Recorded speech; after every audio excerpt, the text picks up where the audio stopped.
Selamat pagi Bapak Ibu, saudara-saudara yang terkasih dalam Yesus Kristus. Apa kabar pagi hari ini? Mudah-mudahan tetap baik, tetap menikmati, tetap nyaman sekalipun kita harus stay at home ya, tetap di rumah, bekerja dari rumah, lebih sibuk karena kita harus dampingi anak-anak kita belajar, padahal kerjaan kita juga banyak dan seterusnya. Tapi biarlah kita bisa banyak ambil pelajaran penting dari peristiwa ini. Karena Bapak Ibu, kalau kita perhatikan ya, ini adalah sudah minggu kedua kita beribadah di rumah kita masing-masing bersama dengan keluarga. Kalau minggu lalu, di minggu yang pertama mungkin kita masih canggung, masih grogi-grogi gitu ya, karena nggak biasa kita itu. Kalau satu keluarga, mamanya pimpin lagu ya, kakaknya main musik, papanya tiba-tiba jadi pengkhotbah gitu kan. Jemaatnya siapa? Oh, si adek lah yang jadi paksa ya. Si adek sendirian jadi jemaat begitu kan. Nah, masih canggung-canggung. Tetapi minggu ini kan kita sudah yang kedua kali, tentu lebih nyaman.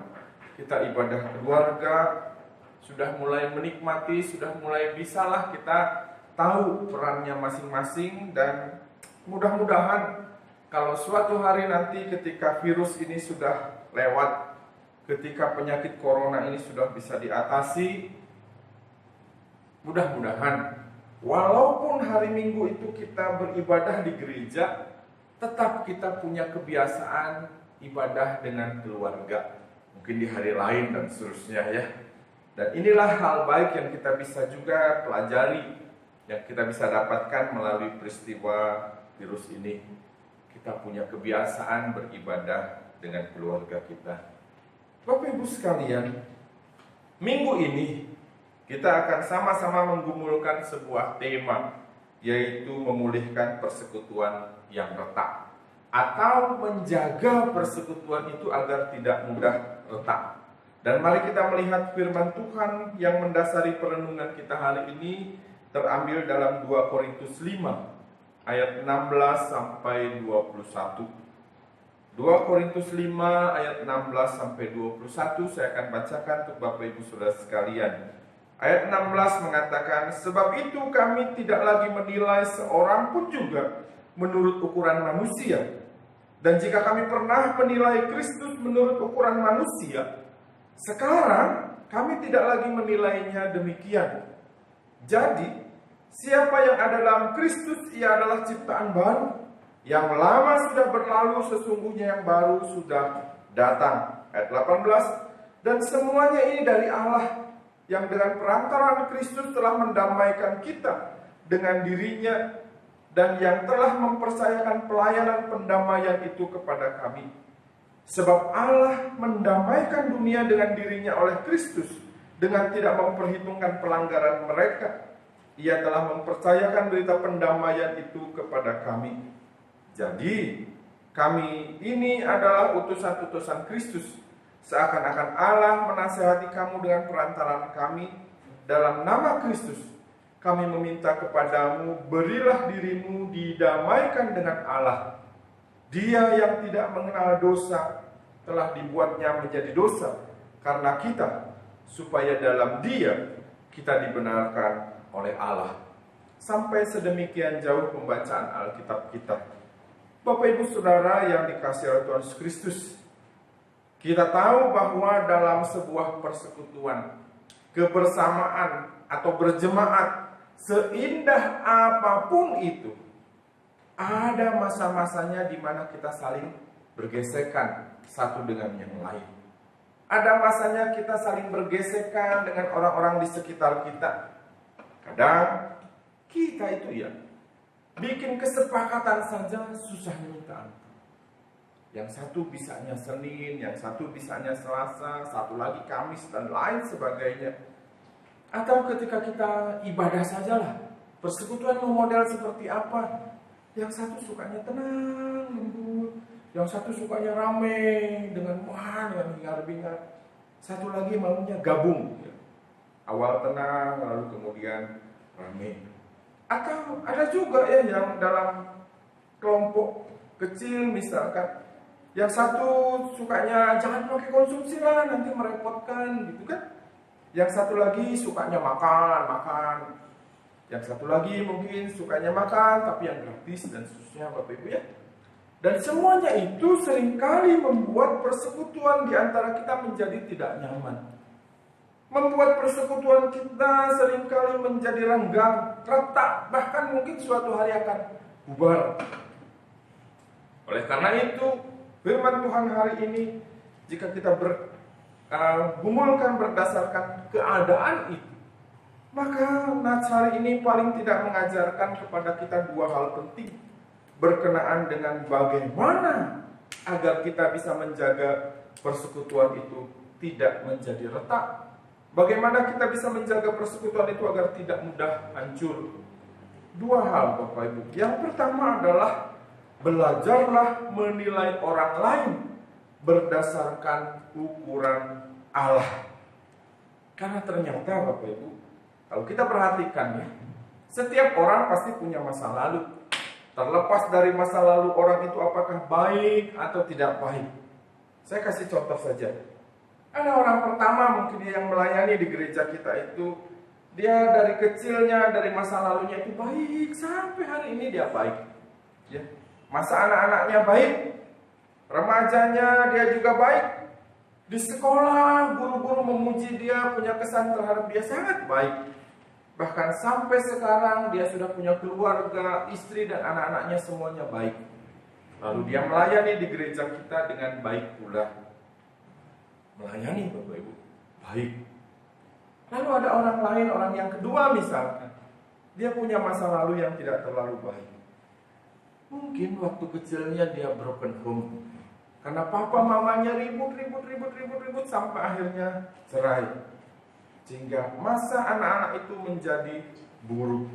Ya. Lalu kemudian dia memasuki masa remajanya dengan penuh pemberontakan. Hingga akhirnya dia terjerumus dalam kejahatan dan masuk penjara. Tapi di dalam penjara dia bertemu Yesus dan dia bertobat. Sehingga ketika orang ini keluar dari penjara, dia kemudian melayani dan dia melayani di gereja kita. Lalu Bapak Ibu, kita perhatikan sebentar.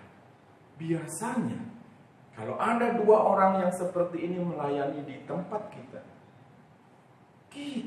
biasanya lebih respect, lebih menaruh hormat kepada orang pertama, bukan? Mengapa? Jelas karena masa lalunya bahkan masa kininya orang ini baik. Sedangkan orang kedua, sekalipun sekarang dia sudah baik, sekalipun dia sekarang sudah melayani, tetap saja kadang-kadang kita punya penilaian yang kurang baik. Itu terhadap pelayan Bapak Ibu di gereja kita. Lalu bagaimana dengan sesama jemaat? Ternyata nggak beda. Karena ada masanya kita itu masih suka menilai, memberikan penilaian tertentu kepada orang lain.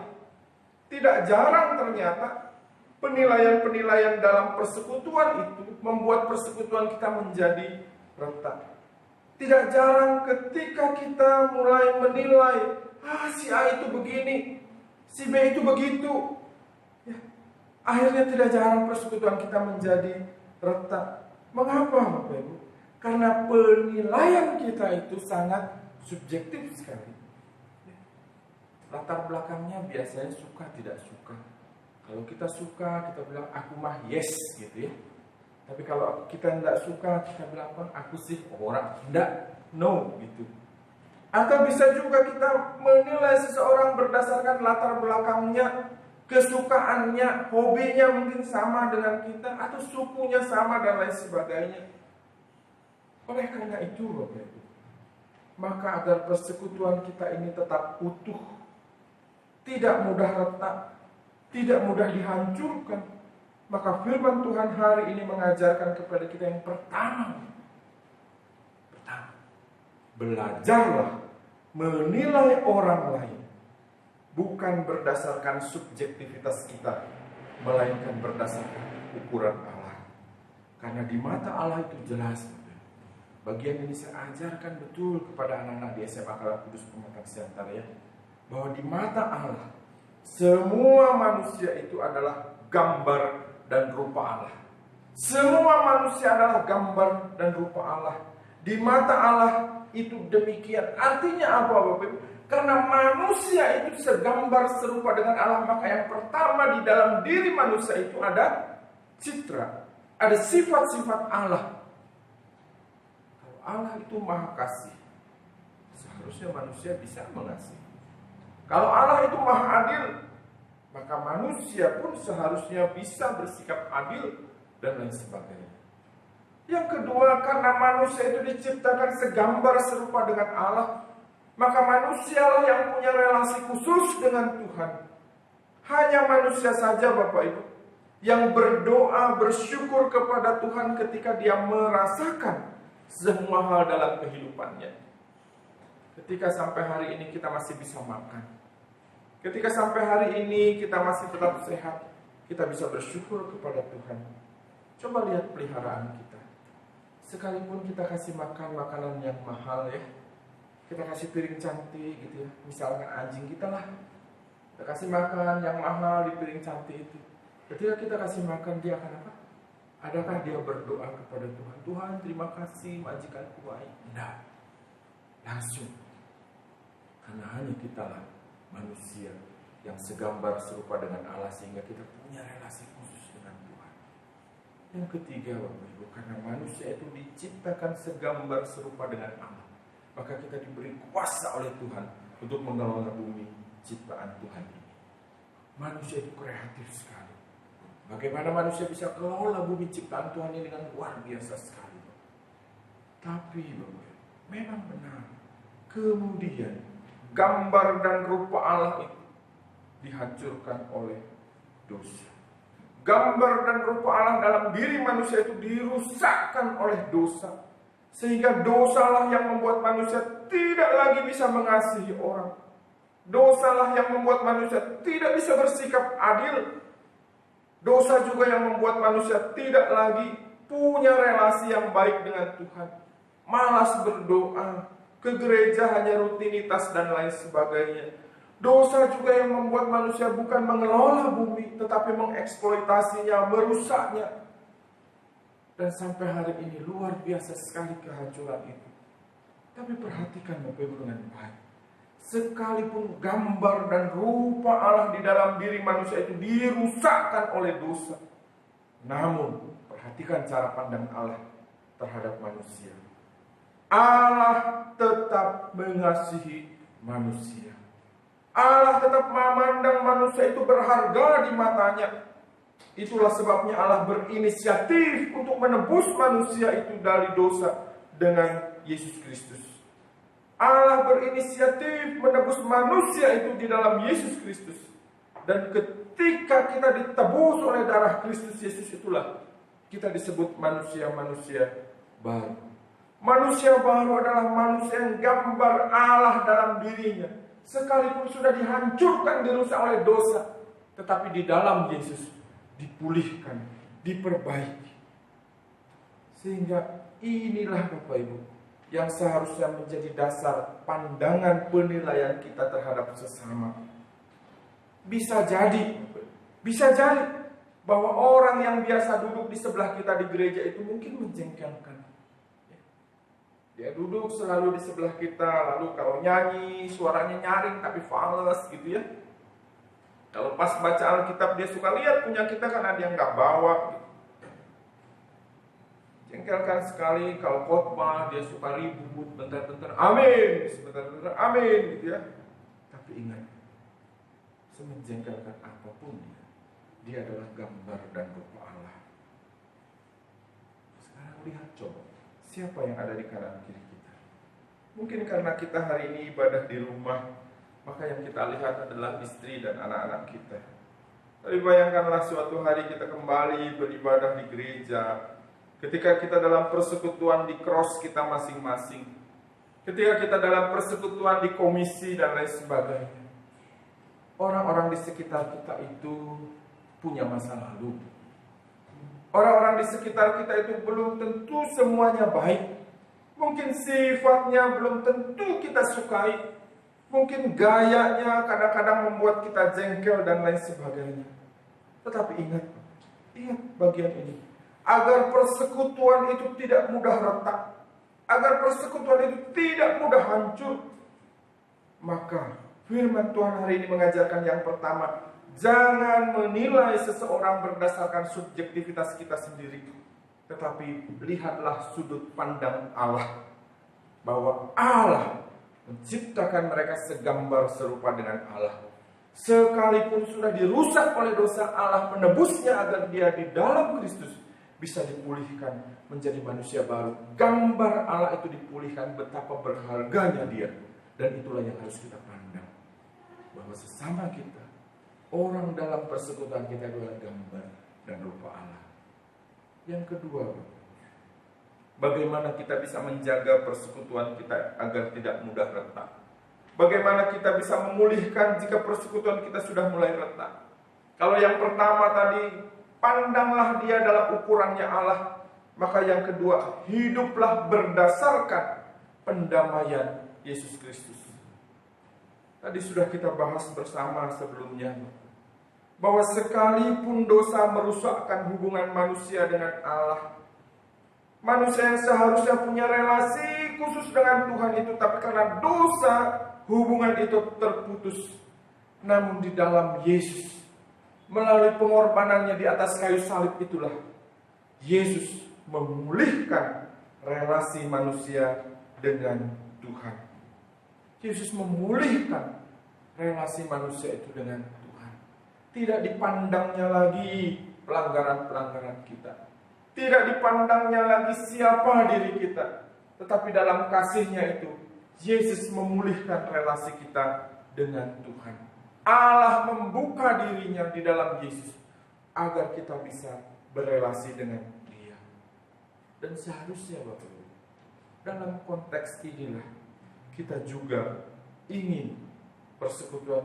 Jika kita ingin persekutuan kita tidak retak, jika kita ingin persekutuan itu kita tetap utuh dan tidak mudah dihancurkan, maka hiduplah berdasarkan pendamaian Yesus Kristus itu. Bahwa Allah, sekalipun manusia sudah mendurhakainya, sekalipun manusia itu mengecewakannya, berdosa terhadapnya, melanggar semua perintahnya, tetapi Allah membuka diri-Nya.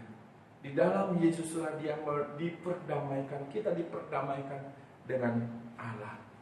Kita pun seharusnya demikian dalam persekutuan.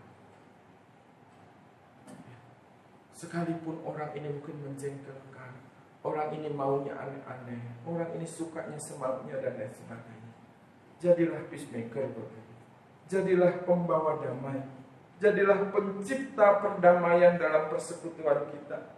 Bahkan ketika ada perselisihan, ketika ada perbedaan-perbedaan, ketika ada ketidaknyamanan, kita hadir sama seperti Yesus yang mendamaikan manusia dengan Allah. Kita hadir membawa damai dalam persekutuan kita itu. Hiduplah dalam pendamaian. Hiduplah berdasarkan pendamaian Yesus Kristus itu. Maka persekutuan kita tidak akan mudah retak. Bahkan ketika persekutuan kita mulai retak sekalipun, ketika kita membawa damai di tengah-tengahnya, maka persekutuan kita akan dipulihkan. Akhirnya Bapak Ibu Saudara sekalian, mari kita kembali perhatikan persekutuan kita. Persekutuan kita di Gereja Kristen Kalang Kudus Pematang Siantar ini. Saat ini Bapak Ibu kita sedang berjuang untuk membangun sebuah persekutuan melalui cross. Ya. Sebuah cita-cita yang sangat besar. Karena kita berharap di samping kita beribadah di gereja, bersekutu di gereja, berjemaat di gereja dalam persekutuan yang besar, kita juga ingin bahwa setiap jemaat punya kelompok-kelompok kecil, di mana setiap jemaat dalam kelompok kecil itu bisa saling berbagi, saling bercerita, saling mendukung, saling bertumbuh di dalam Kristus. Benar, Bapak, bahwa dalam sebuah persekutuan, dalam sebuah kelompok kecil sekalipun, ada kalanya kita bergesekan dengan orang-orang sekitar kita. Ada kalanya gesekan-gesekan itu membuat kita tidak nyaman, membuat kita kemudian ketemu dia lagi dan lain sebagainya.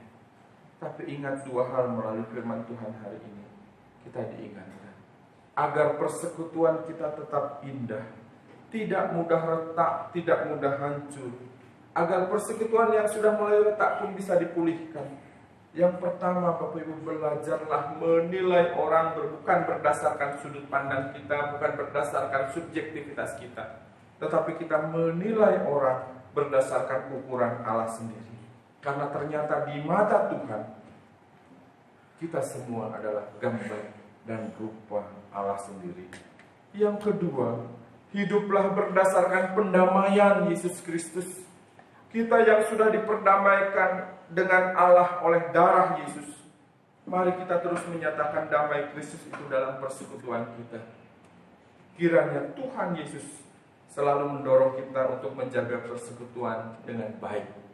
Mari kita berdoa. Bapa di surga, kami bersyukur kepadamu ya Tuhan. Hari ini Tuhan mengingatkan kami lagi. Ketika kami berjuang untuk menjaga persekutuan kami tetap utuh, menjaga kelompok kecil kami tetap utuh, tidak mudah retak, bahkan tidak mudah dihancurkan. Firman-Mu mengingatkan kepada kami, agar kami sungguh-sungguh belajar memandang seseorang, menilai seseorang itu berdasarkan ukuran Allah, bahwa di mata Tuhan semua kami adalah gambar dan rupa Allah, sehingga Tuhan menghargai kami sedemikian. Kami juga rindu ya Tuhan agar tidak mudah persekutuan kami ini diretakkan.